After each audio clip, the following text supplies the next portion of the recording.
In this video, we will look at why businesses and the academia are excited about reinforcement learning, starting with a case study from the industry.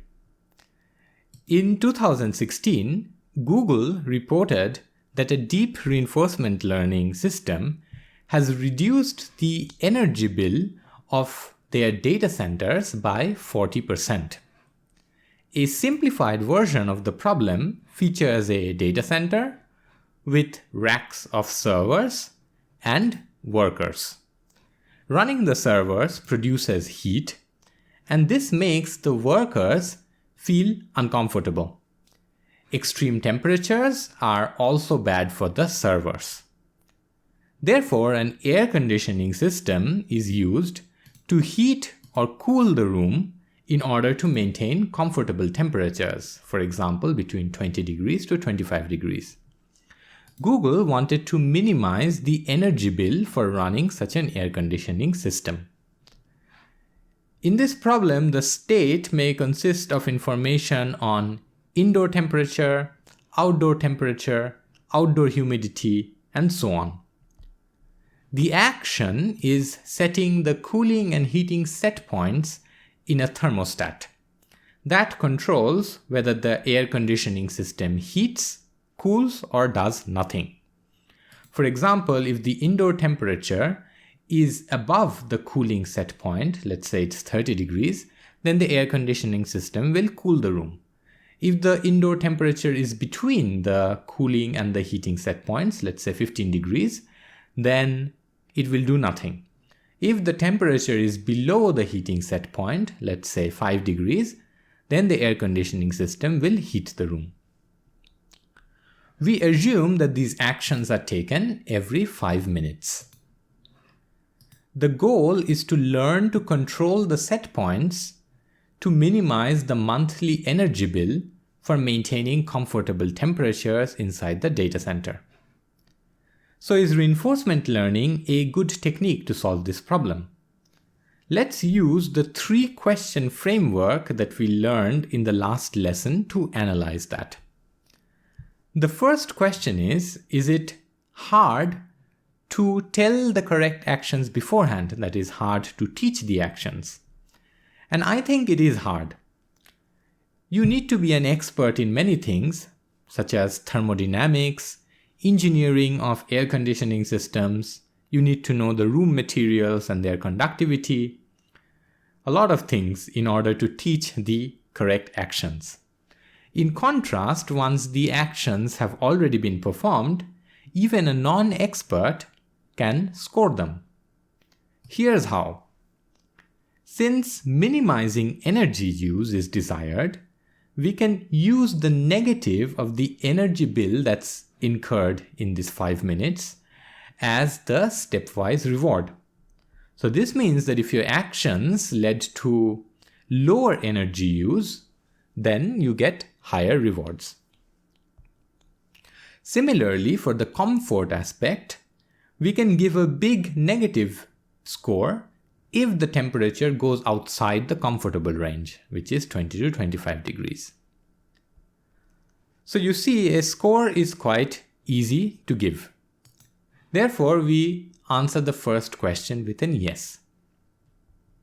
To answer the second question, which is whether states are dependent on previous states or actions, we note that the indoor temperature of the second state is dependent on the indoor temperature of the first state and whether this action led to heating or cooling during this interval. So the states are definitely dependent on previous states and actions. I'm not so sure about the answer to the third question, so I answered it with a maybe. But since we answered at least one of these questions with an yes, we know that reinforcement learning would be a good fit for this problem. So Google used deep reinforcement learning to learn how to control the set points. And when they trained this system and then deployed it, which is shown here, they found that it reduced their energy bill by 40% compared to the conventional methods of control that they were using before, which is shown in this part of the graph. So therefore, the deep reinforcement learning system definitely learned a better policy compared to the conventional policy that they were using before. It was so good that a 2018 MIT Technology Review article reported that Google has now given complete control of the air conditioning systems of several of their data centers to the deep reinforcement learning bot. And of course, it saves them money, it makes sense. Similar successful applications of deep reinforcement learning is happening in other industries too. It's being used to manage fleets of trains.